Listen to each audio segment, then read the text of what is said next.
My parents sued me for my bad behavior in childhood, and my brother me with A and my folks demanded cash from me for my stepbrother who attacked me 3 months after the trial. I'm unsure where to begin because my story is long and painful, but I really need to get it off my chest. I'm 29 now and have been through a lot. This is the first time I'm sharing my story publicly, and I hope it helps someone out there feel less alone. Growing up, I always felt like an outsider, even within my own family. My parents, Helen and David, were not the loving, supportive figures you'd hope for. Instead, they were the source of most of my pain and suffering. From as early as I can remember, they were abusive both physically and emotionally. I was the eldest of 3 children, with 2 younger brothers, Alex and Chris.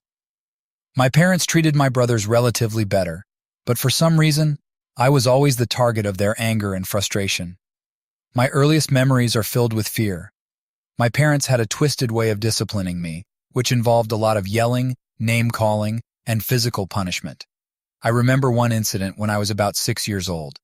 I had accidentally spilled some milk while trying to pour myself a glass. My father exploded in rage, grabbing me by the arm and dragging me to the living room. He threw me onto the couch and started yelling about how useless and clumsy I was. My mother stood by, her arms crossed, nodding in agreement. This wasn't an isolated incident. It was a regular occurrence in our household. School wasn't any better. From kindergarten through high school, I was bullied relentlessly. Kids at school picked up on the fact that I was different, that I didn't have the same confidence or happiness as other children. They teased me for my clothes, which were often old and worn out because my parents refused to buy me new ones. They called me names, pulled my hair, and excluded me from their games.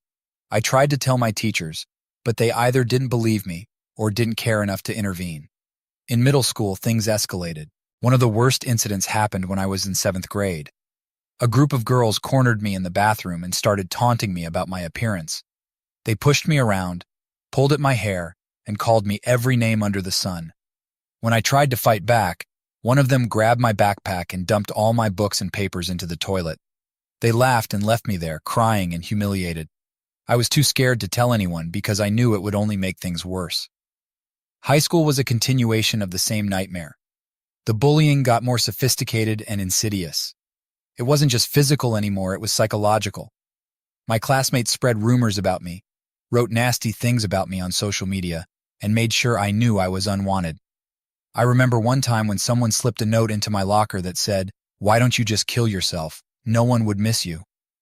I carried that note around for weeks, contemplating its words. I felt completely alone and isolated. My home life during high school was just as hellish. My parents' abuse had not lessened, if anything, it had gotten worse. They constantly belittled me, telling me I would never amount to anything. My father had a drinking problem, and his rages were unpredictable and terrifying. One night, he came home drunk and started yelling at me for not having dinner ready. When I tried to explain that I had been at school all day and hadn't had time to cook, he slapped me across the face so hard that I saw stars. My mother, as usual, did nothing to stop him. Instead, she berated me for making him angry. Despite everything, I somehow managed to get into a decent university. I thought that maybe, finally, I could escape my past and start fresh. But the damage was already done. I was a shell of a person with no self-esteem and no idea how to function in a healthy environment. University was a struggle from day one. I found it hard to make friends and trust people. I was always on edge, waiting for the other shoe to drop. In my 2nd year, I had a roommate named Emily, who seemed nice enough at first, but soon her true colors showed. She started making snide comments about my appearance and my habits. She would invite her friends over, and they would have loud late-night parties, knowing I had early classes. When I confronted her about it, she laughed in my face and told me to lighten up. Things came to a head one night when I came back to our dorm to find that she had locked me out. I had to sleep in the common room, and the next day she acted like nothing had happened. University wasn't all bad, though. I did have a few professors who genuinely cared and tried to help me. One of them, Professor Thompson, noticed that I was struggling and offered me extra tutoring sessions. He was kind and patient, and for the first time in my life, I felt like someone believed in me. I managed to scrape through my classes and eventually graduated, but the scars from my childhood and adolescence were still there. After university, I moved to a new city. hoping for a fresh start. I got a job in marketing and tried to build a new life for myself. But the trauma of my past continued to haunt me. I had trouble forming healthy relationships and often found myself in toxic situations.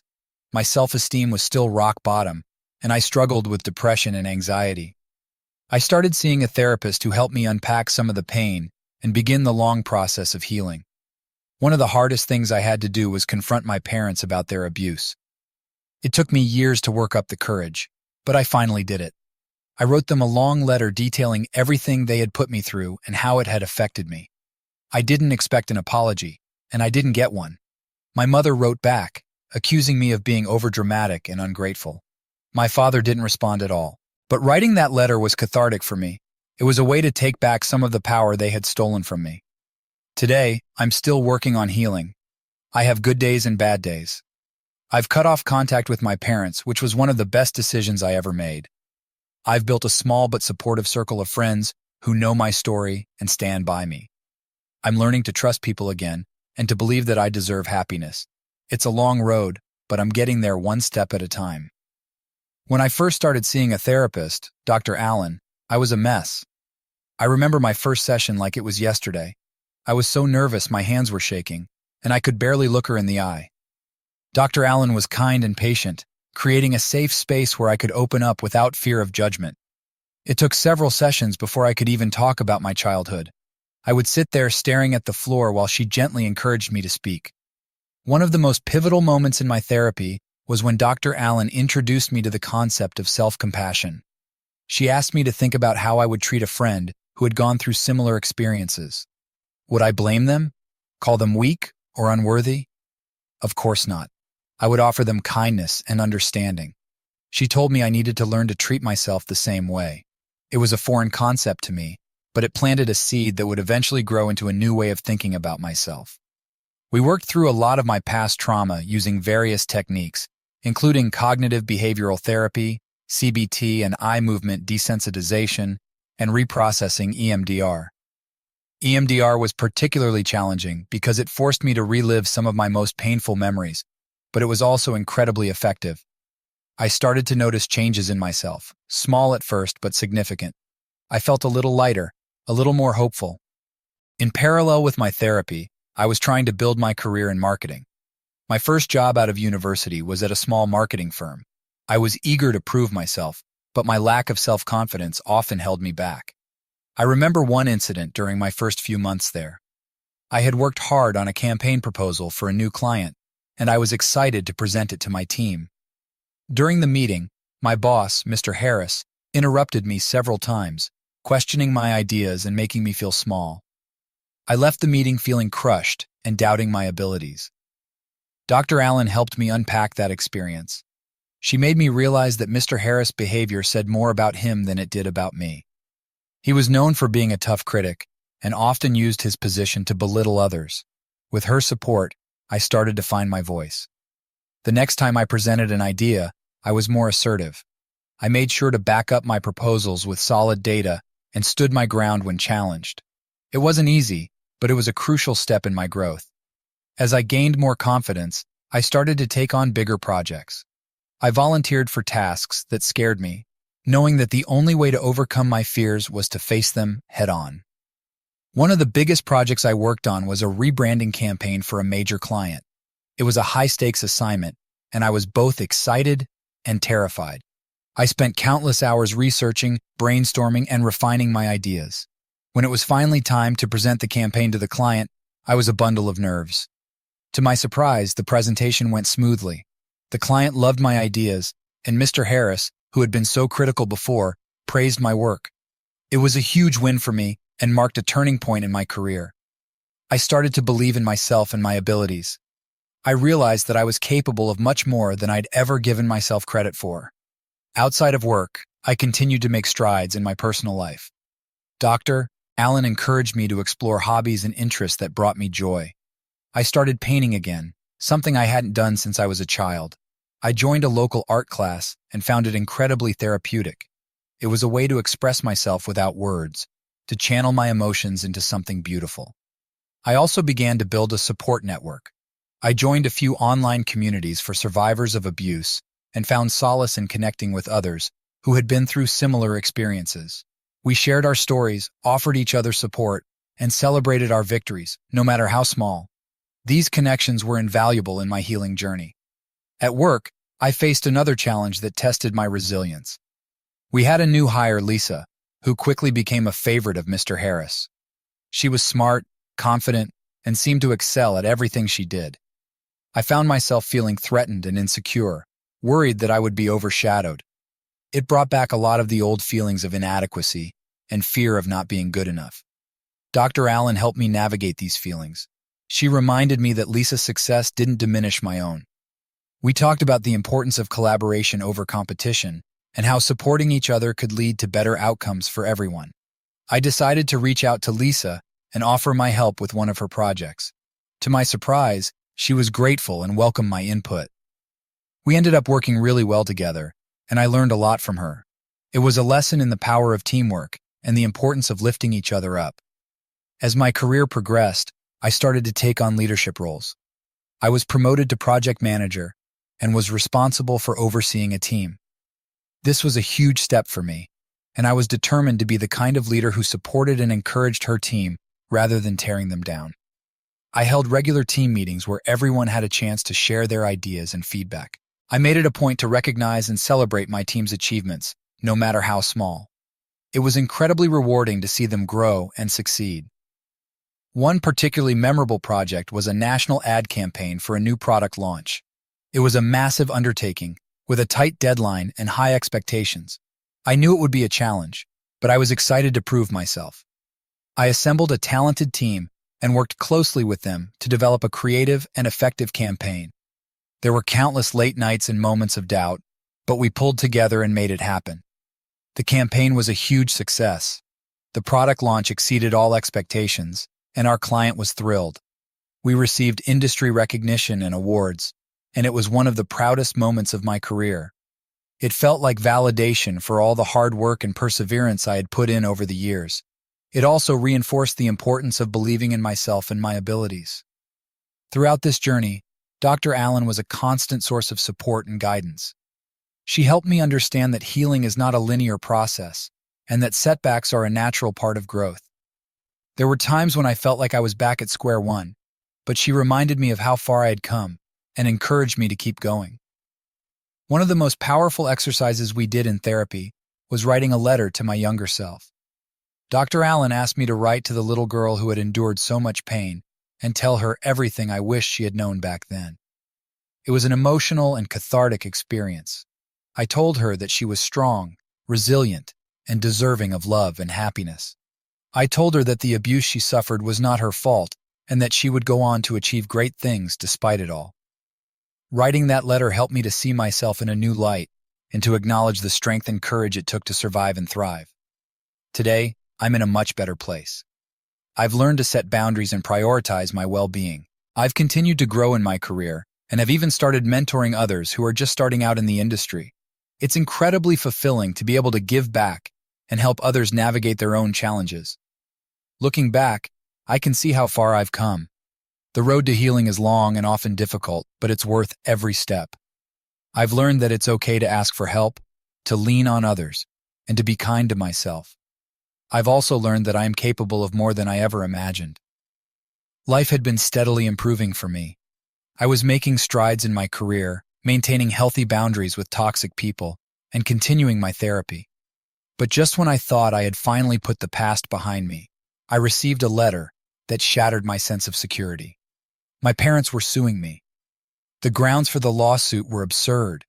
They claimed that I owed them money for the cost of raising me, and they were demanding a substantial amount of money to support Mark, the stepbrother they had adopted after I left. The lawsuit felt like an attack on the progress I had made and the independence I had fought so hard to achieve. I knew I had to fight back. The court date was set for a Monday morning. I walked into the courtroom feeling a mix of anxiety and determination. My parents were seated on the other side, looking as vindictive as ever. Mark, the stepbrother I had never met, sat next to them with a smug expression on his face. My lawyer, Miss Taylor, reassured me that we had a strong case, but I couldn't shake the feeling of dread. The first day of the trial was grueling. My parents' lawyer, a slick man named Mr. Wilson, presented their case with an air of confidence. He argued that my parents had made significant financial sacrifices to raise me and that I owed them compensation. He painted a picture of them as loving, dedicated parents who had been unjustly abandoned. When it was our turn, Miss Taylor methodically dismantled their arguments. She presented evidence of the abuse I had suffered, including records from my therapy sessions and testimonies from people who had witnessed their behavior. She argued that I had no legal or moral obligation to support my stepbrother, especially given the circumstances. Throughout the week, the courtroom became a battlefield. Each day brought new challenges and emotional turmoil. On Tuesday, my mother took the stand and put on an Oscar-worthy performance. She cried, claiming that she had always done her best for me and that she couldn't understand why I was being so cruel. Her crocodile tears were infuriating, but I kept my composure. Wednesday was my father's turn. He was more aggressive, trying to intimidate me with his testimony. He accused me of being ungrateful and selfish, and at one point, he even shouted at me from the stand. The judge had to intervene, warning him to control his temper. Despite his bluster, Miss Taylor skillfully exposed the inconsistencies in his story. Thursday was perhaps the hardest day for me. Mark took the stand. He was a teenager, maybe 16 or 17, and he looked at me with pure hatred. He claimed that he was being deprived of a proper education and opportunities because I refused to help. It was clear that my parents had poisoned his mind against me, and it hurt to see someone so young consumed by such anger. By Friday, I was emotionally drained. I took the stand, nervous but resolute. Miss Taylor guided me through my testimony, helping me explain the years of abuse and manipulation I had endured. I spoke about my struggles and the steps I had taken to build my life. I could see the jury members listening intently, some of them clearly moved by my story. The weekend was a blur of anxiety and preparation for the final day of the trial. I knew that Monday would be crucial. Miss Taylor and I went over every detail, ensuring that we were ready for whatever Mr. Wilson might throw at us. Monday arrived, and the courtroom was tense. Mr. Wilson delivered his closing arguments, trying once again to paint my parents as victims. Miss Taylor followed with a powerful speech, reminding the jury of the abuse I had suffered and arguing that I owed my parents nothing. After what felt like an eternity, the jury retired to deliberate. The hours dragged on, each minute filled with unbearable tension. Finally, they returned with their verdict. I had won. The relief was overwhelming. I had stood up to my parents and won. I felt a weight lift off my shoulders as the judge announced the decision. 3 months after the trial, I thought I was finally free. But then, out of nowhere, Mark showed up at my doorstep. I hadn't seen him since the trial ended, and I was startled to find him standing there with a cold, hard expression on his face. Before I could react, he grabbed a shovel from his car and charged at me. I barely had time to react as he swung the shovel at me with full force. The first blow struck my side, and I felt an excruciating pain as my ribs cracked under the impact. I fell to the ground, gasping for breath as Mark continued to swing the shovel, landing blows on my back and legs. Neighbors heard my screams and rushed to help, pulling Mark away and calling the police. The pain was unbearable, and I could barely move. The ambulance arrived quickly, and I was rushed to the hospital. The doctors confirmed that I had several broken ribs and severe bruising. The recovery was slow and painful, but the support from my friends and therapist helped me get through it. During my time in the hospital, I faced both physical and emotional challenges. The pain from my broken ribs was unbearable at times, and I had to rely on pain medication to get through the days. The nights were the worst. I would lie awake, haunted by the memories of the attack and the fear that Mark would come back. Rehabilitation was a long and arduous process. I had to undergo physical therapy to regain my strength and mobility. Each session was a battle against the pain, but I pushed through, determined to heal. My friends visited regularly, bringing me books and keeping me company. Their support meant the world to me. One day, during a particularly tough physical therapy session, I broke down in tears. The pain was too much, and I felt like I couldn't go on. My physical therapist, a kind and patient woman named Laura, sat beside me and reminded me of how far I had come. She told me that healing was a journey, and that it was okay to have bad days. Her words gave me the strength to keep going. As the weeks went by, I began to see progress. I could move more freely, and the pain started to lessen. Dr. Allen visited me regularly, helping me process the trauma of the attack and the lingering fear. She encouraged me to focus on the positive changes in my life and to continue building a future that wasn't defined by my past. During my time in the hospital, I also reconnected with an old friend, Sarah. We had lost touch after high school, but she reached out to me when she heard about the attack. Her visits became a source of comfort and joy. We talked about our lives, our dreams, and our struggles. Sarah's presence reminded me that I wasn't alone. Finally, after months of rehabilitation, I was ready to leave the hospital. It was a bittersweet moment. I was grateful to be going home, but I was also nervous about facing the world again. With the support of my friends, therapist, and physical therapist, I slowly started to rebuild my life. I continued my therapy with Dr. Allen, who helped me work through the trauma and regain my confidence. Reflecting on my journey, I realized how far I had come from a scared, abused child to a confident, successful adult with a loving support system. My life had transformed in ways I never thought possible. The pain of my past had not disappeared, but it had become a part of my story, a story of resilience, healing, and hope.